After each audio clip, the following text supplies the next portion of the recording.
Hello，我哋係黑白灰。今日想同大家一齊整個寵物版嘅牧羊人批 Shepherd's Pie。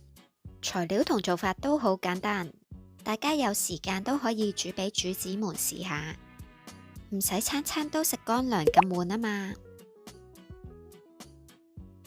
介紹下啲材料先，有瘦嘅免治牛肉、薯仔、脆肉瓜、甘筍、蘑菇、蛋黃同埋水。份量方面可以留意返畫面上嘅呢個材料表。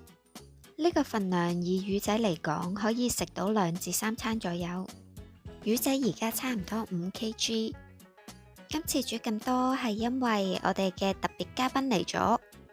好，開始煮嘢食啦。做法好簡單，首先開火煲定水，係轉頭用嚟烚薯仔嘅。因為時間嘅關係，薯仔、脆肉瓜同甘筍已經批晒皮啦。咁我哋就先切好薯仔，切薄啲就會快啲熟。切好薯仔就放落煲滾水度烚。喺烚緊薯仔嘅同時，我哋就開始切脆肉瓜，先切薄片，之後切條，再切粒。到甘筍都係一樣，薄片、條到粒。蘑菇就片到粒。切好晒之後，薯仔都差唔多煮好啦。攞個隔篩隔好水之後，就可以拎工具壓爛啲薯仔，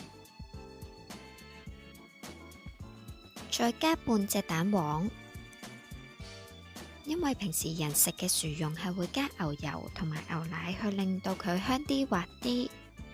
因為依份係魚仔食嘅，所以就唔加得，變咗落蛋黃令佢焗出嚟香啲，就可以繼續壓到你中意嘅有滑度，然後備用。因為我哋用嘅係瘦嘅免治牛肉，佢自己冇油出，所以都俾翻少少橄欖油落去。油溫 OK 就可以放免治牛肉落鑊度炒到半熟，再落埋切得咁辛苦嘅脆肉瓜、甘筍同蘑菇。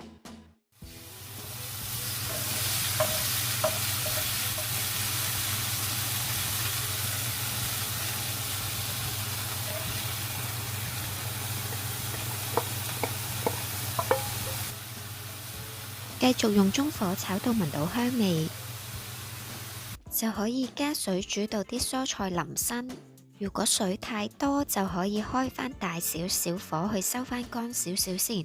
之後就轉返個細火，再落埋嗰半隻蛋黃去收汁。最後就去到組裝嘅部分啦。先預熱焗爐160度，再準備好容器，放入炒好嘅肉碎同蔬菜。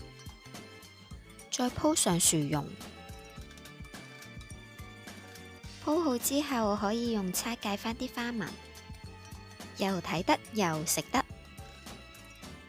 組裝好之後就可以放入焗爐，用160度焗10分鐘。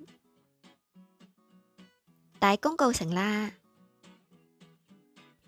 等攤凍之後就可以出餐。睇下佢哋食得幾滋味。介紹返佢係我哋嘅特別嘉賓 Birdie。多謝你睇到呢度。如果你哋鍾意呢條片，希望你哋會俾個 like、subscribe 我哋同埋 share 條片俾朋友睇，仲要撳埋個鐘仔。我哋係黑白灰，下次再見。